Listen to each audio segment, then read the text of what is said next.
안녕하세요. 유니타스 라이프의 권민입니다.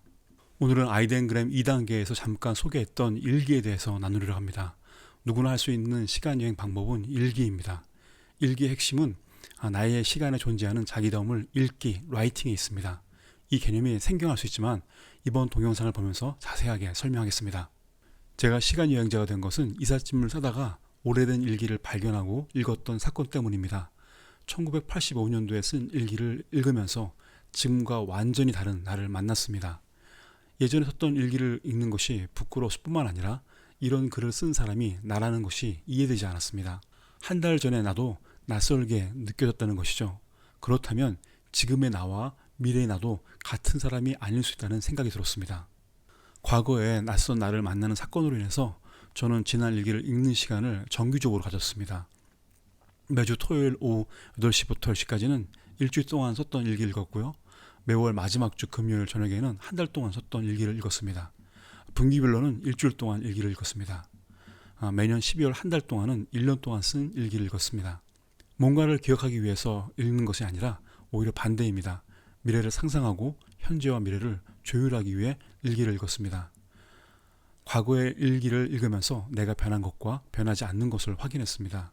내가 무엇을 할지, 어떻게 할지, 그리고 지금 하는 일이 미래의 어떤 것과 연관되어 있는지 조정하기 위해서 과거의 일기를 읽었습니다.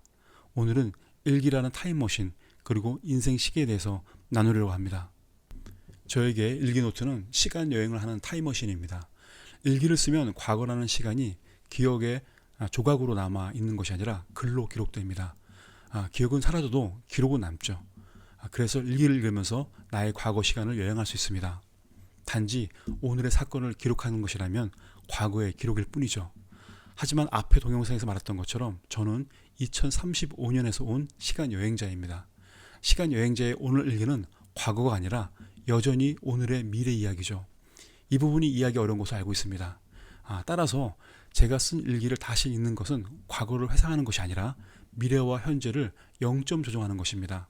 그래서 일기는 현재와 미래의 시간을 확인하는 나의 인생 시계라고 말할 수 있습니다.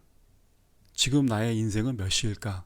이런 질문을 하면 대부분 사람들은 나이에 맞게 말합니다. 20대는 2시, 40대는 4시, 50대는 5시 이렇게 말합니다. 이 기준으로 한다면 100세 시대로가 된다면 10시가 마지막이겠네요. 뭔가 질문이 좀 이상하지 않나요?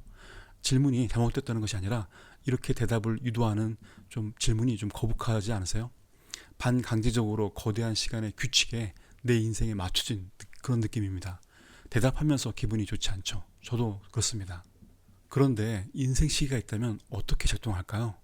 인생 시계를 말하기 전에 먼저 일반적인 시간과 시계를 알아보겠습니다. 시계의 용도는 시간 확인이죠. 지구의 자전과 공전 그리고 달의 공전에 맞춰서 인류의 시간은 똑같이 흐르고 있습니다. 이것을 이전 동영상에서 말했던 카이로스 시간이라고 말했습니다. 누구에게나 똑같은 시간입니다. 고대인들은 시간에 대해서 무척 관심이 많았습니다. 시간을 확인하는 것은 생존에 매우 중요한 기준이었습니다. 종교적인 목적으로도 매우 중요했죠. 보시는 것처럼 시계가 되려면 변하지 않는 규칙과 질서가 있어야 됩니다. 지구의 자전과 공전 그리고 달의 공전이라는 규칙을 통해서 지금의 시계가 되었습니다. 일기를 통해서 인생 일관성과 방향성을 찾습니다. 나의 선택과 결정, 나에게 반복적으로 일어나는 사건, 내가 관심이 있어 하는 것, 이런 인생 이벤트를 시계의 시침, 분침, 초침에 해당합니다. 시계가 가리키는 것은 무엇일까를 생각합니다. 나의 인생에서 운명은 언제 어떻게 일어나는 것을 파악하는 것이죠. 일기의 사건은 결정적인 순간을 알려주고 있습니다. 그 순간의 의미는 카이로스 시간입니다. 내가 나를 만나는 바로 그 순간이죠. 인생 카이로스 시간에 드러난 나의 자기담을 확인하는 것이 바로 일기입니다. 현재 일기는 기록입니다. 과거 일기는 자기다움의 추적입니다. 현재 일기는 기록이지만 과거가 되면 나의 흔적과 트랙이 남게 됩니다. 과거 일기를 인생 시계로 활용할 방법은 왜 이런 일이 있었지? 왜 나는 이런 선택을 했지? 이때 정말 나는 무엇을 원한 것이지? 라고 복귀하는 것입니다. 현재 일어난 사건을 현재에는 잘 모릅니다. 특히 자신이 자신을 속이는 경우가 많기 때문에 정확히 자신의 의도를 모를 때가 많습니다. 미래 일기는 무엇일까요? 아마 이 부분이 궁금할 것입니다. 미래 일기는 자기다움 소설이라고 합니다. 말 그대로 일어나지 않았지만 미래에는 이렇게 할 것이라고 상상해서 소설을 쓰는 것입니다. 이 부분도 별도의 동영상에서 자세히 다룰 예정입니다. 미래 일기라고 말하는 자기다움 소설 쓰기는 다시 한번 강조해서 동영상을 만들겠습니다. 오늘은 방향에 대해서 간단하게 설명하겠습니다. 이렇게 일기라는 인생 시계를 만들면 이제부터 시간 여행을 할 수 있습니다. 인생 시계를 보는 방법은 다음과 같습니다. 시침은 방향성, 태양도 1년 주기로 보면 불규칙하죠. 봄, 여름, 가을, 겨울, 태양의 일출과 일몰이 모두 다르죠. 하지만 2년 주기로 보면 패턴이 보입니다. 10년 주기로 보면 방향성이 드러납니다. 내가 어디로 가고 있는지, 내 삶의 큰 흐름이 무엇인지를 파악할 수 있습니다. 인생도 1년을 보면 모두 다릅니다. 하지만 10년으로 보면 방향성이 보입니다. 자신이 어떤 인생을 하고 있는지를 파악할 수 있습니다. 분침은 규칙성입니다.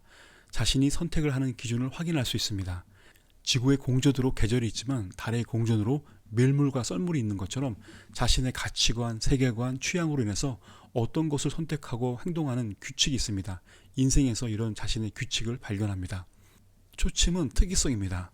우리의 인생 하루는 어제와 비슷하게 보이지만 사실은 비슷한 패턴 안에 매우 다른 사건들이 모여 있죠. 그런데 신기하게 가끔씩 자신의 규칙과 일관성을 뒤엎는 작은 사건들이 생깁니다. 하지만 그것도 잘 확인하면 예외라는 규칙을 찾을 수 있습니다. 이런 규칙을 만드는 것은 자신의 성격, 평양, 경험 등 다양한 개인의 변수입니다. 이런 규칙을 확인하기 위해서는 시간과 관찰이 필요하죠. 인생 규칙을 파악하면 일관성을 깨닫게 됩니다. 일관성에 대해서 저는 자기담으로 말하지만 어떤 사람은 소명, 목적, 가치, 운명이라고 합니다. 인생 시계를 보면서 자신의 시간을 계속 확인할 수 있습니다. 내가 지금 가고 있는 길은 내가 원하는 삶의 방향과 일치하는가? 이 방향성이 나의 가치관과 목적과 얼마나 잘 부합하는가? 10년 후 내가 이 방향에서 어떤 위치에 있을까? 카이로스 시간은 우리 자신의 외부에 있습니다. 지구와 달의 움직임으로 우리가 시간을 정하죠. 개인의 인생도 사회, 경제, 문화라는 외부의 움직임으로 인해서 결정됩니다. 예를 들어 은퇴라는 것이 대표적인 사례죠. 모든 것이 외부의 움직임으로 내 시간을 결정합니다. 그런데 자신만의 시계를 만든다면 어떻게 만들어야 할까요? 저는 일기로 저의 시계를 만듭니다. 자신만의 시계는 개인의 시간을 어떻게 인식하느냐에 따라서 달라질 것입니다. 제가 만든 시계의 가장 큰 특징은 어제와 같은 오늘이 없고 오늘과 같은 내일이 없다는 것입니다. 시계는 시간에 대해서 환각 증세를 줍니다. 오늘이 지나면 내일이 오죠. 오늘은 어제와 비슷하고 내일은 오늘과 비슷합니다. 이런 것입니다. 그 이유는 시계는 계속 이런 숫자 안에서 돌고 돌기 때문입니다. 크게 보면 계절의 변화는 작년과 재작년과 올해도 비슷합니다. 사실 계속 더워지고 있지만 우리는 잘 모릅니다. 시계는 시간이 무한한 것처럼 착각하게 만듭니다. 이게 바로 환각입니다. 시간의 본질을 보여주는 것은 모래시계입니다. 그런데 인생 모래시계의 문제는 뒤집어서 다시 시간을 잴 수 없다는 것이죠. 한 번 모래가 내려가면 끝입니다. 두 번은 없습니다. 그러나 우리의 시간 여행은 인생을 두 번 사는 것입니다. 지금의 나는 2035년의 나, 자기담으로 사는 나입니다. 이런 내가 자기담이란 방향성과 규칙성으로 오늘의 특이성을 사는 것입니다. 오늘의 삶은 과거의 기억이 아니라 미래의 누적입니다. 살면 살수록 과거로 멀어지는 오늘이 아니라 미래로 가까워지는 오늘입니다. 저는 미래의 계획대로 사는 것이 아니라 자기다운 나로서 나답게 사는 것입니다. 어제였던 오늘, 내일이었던 오늘. 오늘은 이미 어제 살아봐왔고 내일도 이미 오늘 살아보았습니다. 어제였던 오늘이란 뜻은 나는 이미 어제의 오늘을 살았다는 뜻입니다. 이 표현은 오늘이라는 시간은 어제 이미 경험되었다는 시각을 담고 있습니다. 우리는 어제의 생각, 계획, 그리고 상상 속에서 오늘을 미리 살고 준비합니다. 어제의 나의 행동과 감정이 이미 오늘을 예견하고 일부는 체험된 것처럼 느껴지는 상태를 말합니다. 즉 오늘이라는 시간은 단순히 현재만 존재하는 것이 아니라 어제라는 시간 안에서 이미 시작되었다는 것을 의미합니다. 반대로 내일이었던 오늘은 과거의 어느 순간, 오늘이 미래의 시간으로 존재했음을 의미합니다. 오늘이라는 현재는 어제의 미래였던 것처럼 오늘 또한 이미 미래를 살아가고 있는 순간일 수 있습니다. 자기다움을 이룬다는 차원에서 어제였던 오늘과 내일이었던 오늘은 시간의 순환 속에서 현재라는 순간이 단절되지 않고 과거와 미래의 연장선상에 이미 사라지고 있는 상태를 드러냅니다. 우리는 어제의 사고와 준비 속에서 오늘을 살고 오늘의 행동을 통해 내일을 이미 살아갑니다. 따라서 오늘은 과거와 미래가 만나는 중첩된 시간이며 이러한 관점은 우리가 현재를 더 깊게 이해하고 자기다움을 발견하는데 중요한 깨달음을 줍니다. 저는 시간이 여행자입니다. 과거를 되돌아보며 나의 흔적을 추적하고 현재를 살아내며 나를 실현하며 미래를 상상하며 나의 방향을 설계합니다. 저에게 과거, 현재, 미래는 단순히 흘러가는 시간이 아니라 자기다움을 이루기 위한 시공간입니다. 자기다움은 나의 목적이자 가치이며 나는 그 목적을 향해 끊임없이 훈련하는 불완전한 인간입니다. 완벽하지 않기에 성장하고 시간을 통해 나를 발견하며 나를 완성해 갑니다. 지금 이 동영상을 만드는 것도 이 과정의 일부입니다. 예전에 썼던 일기를 읽으면서 저는 과거와 현재를 살피며 변한 것과 변하지 않는 것을 찾습니다. 왜냐하면 변하지 않는 그것이 어쩌면 저의 자기다움의 일부일 수도 있다고 생각하기 때문입니다. 그래서 일기를 읽으면서 나한테 어떤 것이 변하지 않지? 항상 변하는 것이 무엇일까? 이거를 파악하는 게 가장 중요하죠. 두 번째는 일기를 통해서 나의 인생 시계를 발견합니다. 단순하게 내가 늙어가는 것이 아니라 내 안에 일관성, 규칙성, 특이성, 내가 항상 일관적인 태도를 어떻게 보이는 있는지, 또 나의 어떤 규칙이 나한테 몸에 있는지, 그리고 어떤 곳에 내가 반응하는지, 그런 걸 보면서 나의 시간과 운명에 대한 시간과 또 아니면 숙명에 대한 시간, 이런 것들을 갖다가 파악하고 있습니다. 오늘은 여기까지 하겠습니다. 감사합니다.